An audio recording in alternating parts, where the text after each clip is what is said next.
நான் என்றென்றும் நன்றியோடு வணங்கும் எனது அம்பை தொகுதி மக்களுக்கு என் நன்றி கலந்த மாலை வணக்கத்தை அன்புடன் தெரிவிச்சுக்கிட்டு, எதுக்காக நான் இப்போ அதிமுகவில் இருந்து இங்கே வந்திருக்கேன், ராஜினாமா பண்ணியிருக்கேன் அப்படின்னா, அதுக்கு ஒரே காரணம் என் தொகுதி மக்களுடைய நலனுக்காகத்தான்.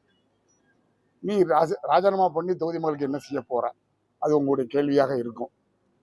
நிச்சயமாக கடந்த 5 ஆண்டுகளா நான் சட்டமன்ற உறுப்பினராக அம்பாசமுத்திரத்தில் எதிர்கட்சி சட்டமன்ற உறுப்பினராக இருந்தேன்.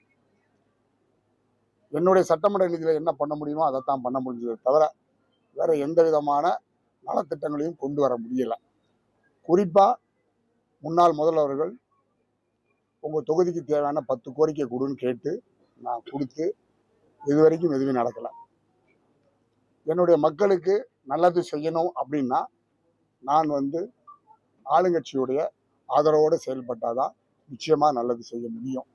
அந்த அடிப்படையில் நான் அவங்க சிஎம்மையும் பார்த்தேன், இப்போ பொதுச் செயலாளரையும் பார்த்துருக்கேன். நான் என்றென்றும் நன்றியோடு வணங்கும் எனது அம்பை தொகுதி மக்களுக்கு என் நன்றி கலந்த மாலை வணக்கத்தை அன்புடன் தெரிவிச்சுக்கிட்டு, எதுக்காக நான் இப்போ அதிமுகவில் இருந்து இங்கே வந்திருக்கேன், ராஜினாமா பண்ணியிருக்கேன் அப்படின்னா, அதுக்கு ஒரே காரணம் என் தொகுதி மக்களுடைய நலனுக்காகத்தான். நீ ராஜினாமா பண்ணி தொகுதி மக்களுக்கு என்ன செய்ய போற, அது உங்களுடைய கேள்வியாக இருக்கும். நிச்சயமாக கடந்த 5 ஆண்டுகளா நான் சட்டமன்ற உறுப்பினராக அம்பாசமுத்திரத்தில் எதிர்கட்சி சட்டமன்ற உறுப்பினராக இருந்தேன். என்னுடைய சட்டமன்ற நிதியில் என்ன பண்ண முடியுமோ அதைத்தான் பண்ண முடிஞ்சதை தவிர வேற எந்த விதமான நலத்திட்டங்களையும் கொண்டு வர முடியல.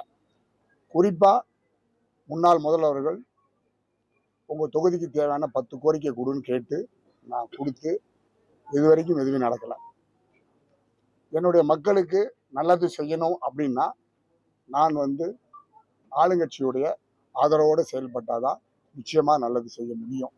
அந்த அடிப்படையில் நான் அவங்க சிஎம்மையும் பார்த்தேன், இப்போ பொதுச் செயலாளரையும் பார்த்துருக்கேன்.